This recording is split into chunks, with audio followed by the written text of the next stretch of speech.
For 2,000 years, the most powerful educational tool in the world was a question. It was Socrates, walking through the Athenian agora, not giving answers, but asking questions, forcing his students to build their own understanding, step by painful logical step. It was a master craftsman showing an apprentice how to hold a tool, not by giving a lecture, but by watching, correcting, and asking, "What do you think happens next?" This process, this intimate, bespoke, one-to-one transfer of knowledge, has always been the gold standard of learning. It's also been impossibly expensive and fundamentally unscalable. It was a luxury reserved for the few. The rest of us got the lecture hall, the textbook, the standardized test. We got the broadcast model of education, where knowledge was sprayed over a large group, and we hoped some of it would stick. But what happens when the Socratic method gets an API? What happens when you can give every single person on the planet their own personal, patient, infinitely knowledgeable tutor who does nothing but ask them questions? This isn't a story about a new study aid. This week, we witnessed the moment education stopped being a broadcast and became a conversation. A conversation that will be had by millions, simultaneously, fundamentally rewiring how we learn, how we work, and what it means to be an expert. The most exclusive tool in history just became available to everyone, and the aftershocks will reshape everything. Welcome back to AI Replaced Me. It's August 2nd, 2025. I'm your host, Koby Ofek, and this is episode 13. This week's biggest news, the story that everything else pivots around, is the official launch of ChatGPT's Study and Learn mode. After months of beta testing, OpenAI has rolled out a feature that transforms its chatbot from an answer machine into a full-fledged pedagogical partner. And let me be clear, this isn't just a new button on an app. It's the mass distribution of a personalized tutor built on the Socratic method. You can upload your course syllabus, a dense research paper, or your lecture notes. And it doesn't just summarize them. It becomes a teacher. It will ask you probing questions to see if you really understood Chapter 3. It will generate flashcards for you. It will create practice quizzes and then explain not just what you got wrong, but why you got it wrong, guiding you to the correct line of reasoning. It's designed to find the gaps in your knowledge and help you build the intellectual scaffolding to fill them. The implications are staggering, and they begin with the immediate disruption of a massive industry. Think about companies like Chegg, Quizlet, and the entire multi-billion-dollar private tutoring market. Their models are built on providing study aids and answer keys, but Study and Learn mode isn't just giving you the fish. It's teaching you how to fish for free or for the cost of a standard subscription. This is an existential threat to any business built on selling educational content, rather than fostering educational capability. But the disruption goes much deeper, right into the heart of our institutions. For the workplace, this is a game changer for corporate training and development. Why spend millions on a learning management system and pre-packaged courses when you can hand your employees a tool that allows them to upskill on demand? A junior marketing analyst can now learn advanced data science principles on their lunch break, guided by an AI that tailors the curriculum directly to their company's latest market report. This accelerates a trend we've discussed before, the great unbundling of skills from traditional credentials. An employer will care less about where you went to college and more about what you can demonstrably do. This tool makes acquiring and demonstrating those skills more accessible than ever, but it also raises profound questions about the role of human teachers. The optimistic take, voiced by figures like Sal Khan, is that this frees up teachers from rote instruction to become mentors and coaches, focusing on the human elements of inspiration and critical thinking. The more complex reality is that it demands a fundamental reskilling of the entire teaching profession. A teacher's value may no longer be in their knowledge of the subject matter, but in their ability to guide students in using these powerful new tools. Their role shifts from being the sage on the stage to the guide on the side. But are our educational systems prepared for that massive shift? Are they ready to train millions of teachers to become, in essence, pedagogical prompt engineers? This is the central tension. We may have just democratized the most effective learning tool ever created, but in doing so, we've also placed a ticking clock on every institution, every company, and every job role built around the old, inefficient, one-to-many model of sharing knowledge.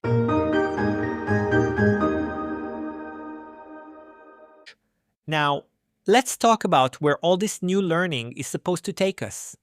For generations, the goal of that educational journey was a secure, high-paying job. But a major article in Time magazine this week asks a frightening question. What happens when AI comes for those jobs too? The article, titled, "Yes, AI is coming for your $100,000 job, but it could build great jobs for many more," marks a significant shift in the public conversation. This isn't another generalized lament about automation. It's a pointed examination of AI's direct assault on roles once considered bastions of stability: law, medicine, accounting, coding, and marketing. These are the jobs that required expensive degrees and years of experience. The very jobs that study and learn mode now makes it easier to train for. But here's where the analysis gets brilliant. The real story here isn't just about job displacement at the top. It's a macroeconomic warning shot. The article argues that a healthy economy hinges on widespread consumer participation. You can't have a thriving society where a handful of tech elites and their AIs have all the wealth, while the former professional class has no income to buy the products and services those AIs are helping to create. Innovation divorced from equitable opportunity risks a hollow prosperity. The piece pivots from fear to a proactive, strategic vision. It argues that AI doesn't have to be a job destroyer. It can be the most powerful engine we've ever had for rebuilding the middle class. But this requires deliberate, collaborative action. It highlights a case study that we should all be watching: Operation Hope's AI Literacy Pipeline to Prosperity Project, or AILP3. This initiative isn't just about teaching young people from underserved communities how to use AI. It's about bridging the gap between technical skill and economic belief. It's about equipping them with the tools and, just as importantly, the self-efficacy to see a place for themselves in the new economy. This points to the future of the job market. It will prioritize adaptability over rigid qualifications. Curiosity, critical thinking, and digital fluency will eclipse the traditional emphasis on specific degrees. What Time magazine lays out is that the future isn't predetermined. AI is a neutral tool. Its impact will be determined by our choices. We can allow it to simply automate the top end of the economy and concentrate wealth, or we can use it as a catalyst to forge a new, more inclusive American dream. The old ladder to a six-figure job may be breaking, but we now have the tools and the economic imperative to build thousands of new ones. So, if AI is poised to change everything from education to high-end professions, is it already the primary driver behind the tech layoffs we keep seeing? When you hear a CEO announce workforce reductions, the assumption is that the algorithm is the Axeman. But a fascinating analysis from the Associated Press this week offers a far more nuanced picture. This isn't a story about AI replacing workers one for one. It's a story about AI providing the perfect alibi for strategic, investor-pleasing cost-cutting. The AP piece titled "Is AI Causing Tech Worker Layoffs?" That's what CEOs suggest. But the reality is complicated, digs into the numbers. Yes, tech job postings are down significantly, but so are postings in industries with minimal AI exposure. This suggests that AI is operating within a larger gravitational pull of economic uncertainty, not acting as the sole cause. The most insightful revelation is how companies are using the AI narrative. When companies like Microsoft, Autodesk, or CrowdStrike announce layoffs, they often link them to a strategic pivot towards AI. But the AP analysis argues this is often less about AI making human roles redundant and more about justifying cost-cutting to shareholders to fund the immense capital expenditure that AI requires. Building or integrating advanced AI is colossally expensive. You need massive compute power, specialized chips, and high-priced talent. Slashing thousands of jobs in other departments improves profit margins and makes that massive investment look more palatable on the balance sheet. In this context, AI isn't the replacement worker. It's the public-facing justification for a financial decision that might have happened anyway. The story highlights that the roles most vulnerable right now are those with direct generative AI overlap, administrative support, some HR functions, entry-level marketing. But it also confirms that highly skilled AI specialists are still in demand. This reveals a crucial truth for anyone trying to navigate their career. The threat isn't just that AI will learn to do your job. The threat is that your company might use the idea of AI to justify eliminating your department to fund its AI ambitions. Understanding this distinction is key. We are not just in a battle with the technology, we are in a battle with the narratives that are being built around it. And now, for our future-forward flashes, where we look at the other signals lighting up the landscape. Oh my goodness! Time for future-forward flashes! First, a flash from Salesforce CEO Mark Benioff.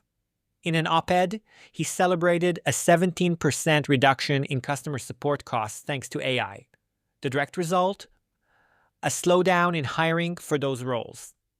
This isn't a dramatic layoff, but a quieter, more insidious form of displacement. It's a stark reminder that in the corporate world, human-AI collaboration can often mean collaboration with a significantly smaller human team. Second, a tale of two Charlottes. A Brookings Institution report just named Charlotte, North Carolina, an AI star hub, primed for innovation and growth. The same report warns of substantial job displacement, particularly in the city's white-collar professional sectors. Charlotte is a perfect microcosm of our future. A city can be a beacon of AI prosperity and a fault line for economic disparity at the exact same time. Growth and equity are not automatically linked. Third, a rare moment of unvarnished honesty from Microsoft CEO Satya Nadella. In a company memo, he directly attributed 15,000 recent layoffs to AI-induced efficiency changes. He called the transition messy, dissonant, and nonlinear. When the CEO of one of the world's largest AI players admits that even he doesn't have a clean roadmap, it's a powerful signal that we are all navigating in uncharted and often messy territory. Finally, a contrarian voice from the old guard. IBM CEO Arvind Krishna threw cold water on the jobpocalypse hysteria this week.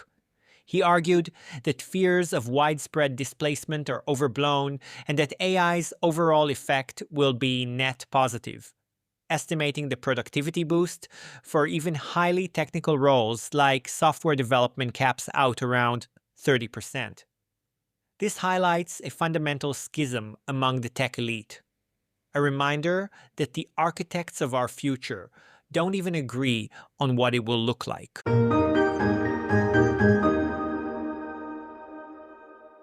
This week, we saw the birth of the personal AI tutor, a tool that promises to revolutionize how we learn and upskill. We saw how this revolution is happening just as AI begins to seriously challenge the high paying jobs that education has always been a pathway to. And we saw how the narrative of AI is being used as a strategic tool in the corporate world, sometimes masking deeper economic realities. The through line is clear. The old structures, the classroom, the linear career ladder, the predictable layoff cycle are all being broken down and reforged by this technology. This creates a new, fundamental imperative for all of us. The most important skill in this new world isn't knowing the answer. The AI can do that. The most important skill is knowing what question to ask. What question do you ask of the AI tutor to truly learn? What question do you ask of your career to find a new path? What question do you ask of a CEO's announcement to understand the real story? The Socratic method, once a tool for philosophers, has now become a survival guide for the modern professional, proactively cultivating that ability to question, to probe, to think critically alongside these powerful new tools is the core of how you stay relevant. That's the essence of the adaptive mindset we have to build. And it's the framework I explore in my book, Keep Your Day Job: How to AI-Proof Your Career. It's available on Amazon and wherever you get your books. Join me next week on AI Replaced Me as we continue to track the signals in this ever-changing landscape. Thanks for tuning in.